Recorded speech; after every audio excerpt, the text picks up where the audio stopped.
boys and girls. It's Miss Lisa from TikTok Christian Preschool, and I'm so happy to see you. Merry Christmas to you. I have a special book to read to you today. I know you're going to enjoy it. It's about a red tractor who lives on a great big farm, and his name is Otis. This is called An Otis Christmas. Are you ready? All right, here we go. Get all snuggly and all comfortable, because this is a little bit of a long story, but it's a good one. All right. It was winter time on the farm where the friendly little tractor named Otis lived. Snow covered the hills, church bells rang through the cold wintry valley, and Christmas was almost here.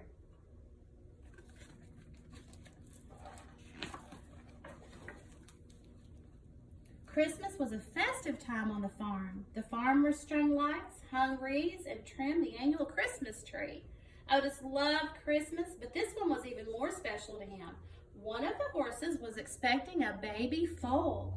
Otis could hardly wait to welcome it into their farm family, and he would teach the new arrival about life on the farm, and he was excited to have a new friend to play with. Puff, puff, puffity chuff, Otis said.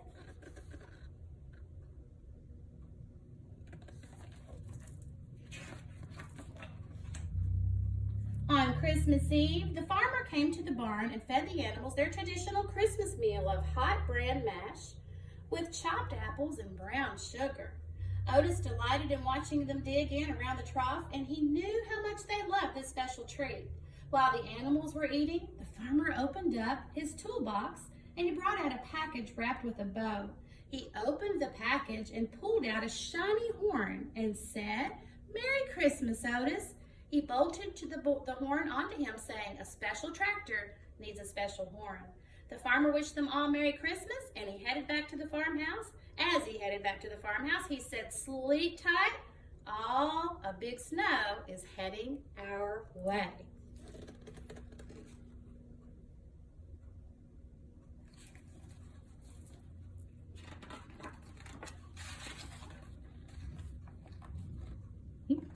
He looks very happy.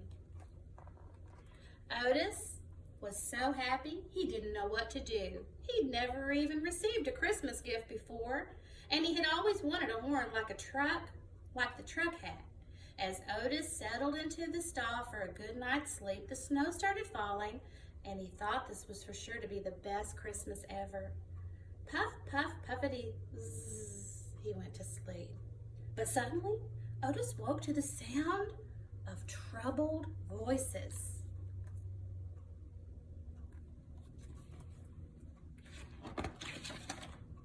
It was the farmer in the horse's stall. The horse was pacing back and forth, breathing heavily and swinging her tail up and down.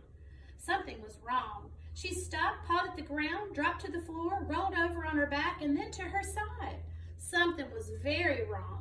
And then Otis heard the farmer say something that sent chills through his frame. "We need Doc Baker out here tonight, or we'll lose them both."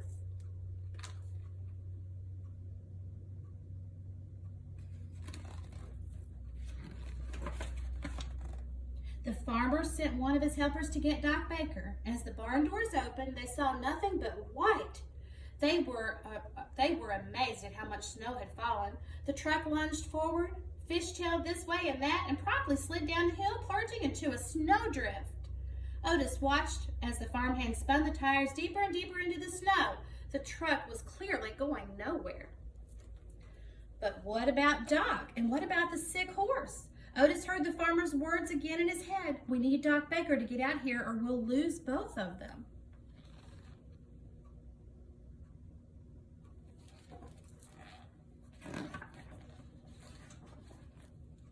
Otis knew where Doc lived, and he'd been there once delivering some supplies with the farmer, and he knew a shortcut through the woods.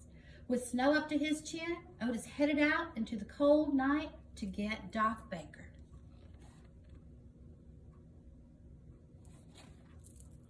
He's a brave tractor. Otis plowed through the white woods, puff, puff, puffity chuff, over a frozen river, across a deep meadow, and up a snowy hill to the top of a steep cliff. And that's when Otis realized he was lost.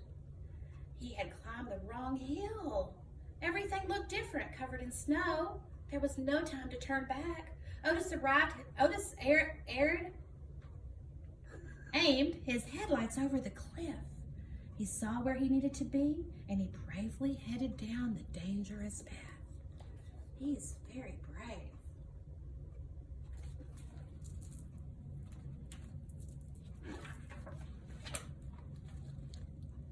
The way down was slippery and treacherous. It took all of Otis's courage to keep going. Yet before he knew it, he had reached the bottom and could see the edge of the hollow where Doc Baker lived. Look at him going down that steep hill. Would you be that brave? I bet so. All was quiet that Christmas Eve as Otis plowed up to the doc's house. He flashed his headlights and gunned his engine, but no matter how hard he tried, no one in the house stirred. How could Otis wake up Doc? I bet you're thinking what I'm thinking. Of course, his shiny new Christmas horn. As loud as Otis could muster, he blared the horn. Beep, beep, honk, honk, puff, puff, beep, beep, honk. A light came on and Doc Baker threw open the window. Otis reared up, chuffed, and spun around in a circle. It looked like Otis the tractor, Doc said. There must be trouble on the farm.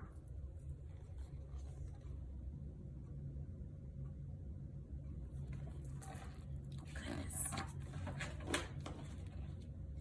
In the twinkle of an eye, Doc dashed out the front door, jumped on Otis, and held on for dear life. Otis sped up the hollow road and followed the tracks up, over the steep cliff, down the snowy hill, back across the deep meadow, over the frozen river, and back through the white woods.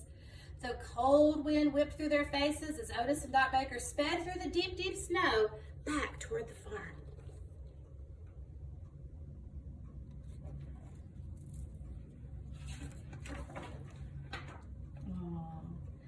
At the barn, the farmer and his helpers did their best to comfort the horse, who was lying still, hardly breathing, with no way of getting Doc Baker in the blizzard. There was little hope.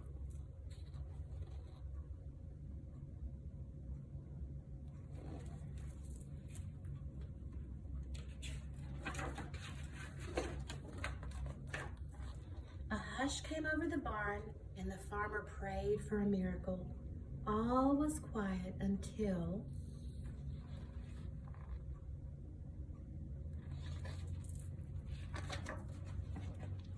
puff, puff, beep, beep, honk, honk. The farmhands threw open the door. It's Otis, and he has the doc with him. They ran out into the snow to help Doc Baker into the barn. The doors closed immediately. Doc got to work. Otis stayed outside, desperately waiting to see if Doc Baker could save the horse and his little foal.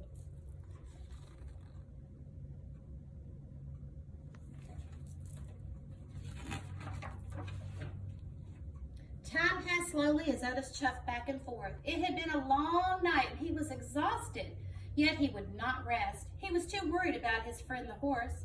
Finally, Otis stopped in his tracks and looked around on the farm. All silent, all covered in a blanket of peaceful snow, and daylight was near, and Christmas Day would soon be upon them.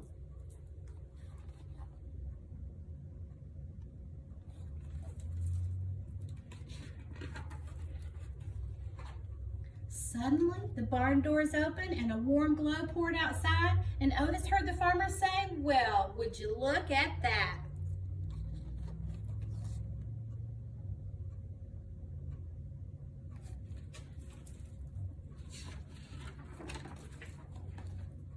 When Otis puffed in, the animal stepped aside. There in the middle of the barn stood a beautiful baby foal, his spindly legs straining to keep him upright. And then Otis saw the farmer. He saw what he was talking about. The little foal had a marking in the shape of a star on his forehead. Look right there. Do you see the star on his forehead? That's the new baby horse.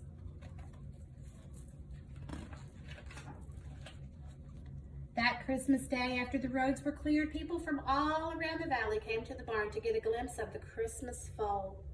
Otis beamed with pride and realized that he certainly was the best Christmas. This was certainly the best Christmas ever. And as much as he loved his shiny new horn, Otis knew that he had more important gifts that Christmas.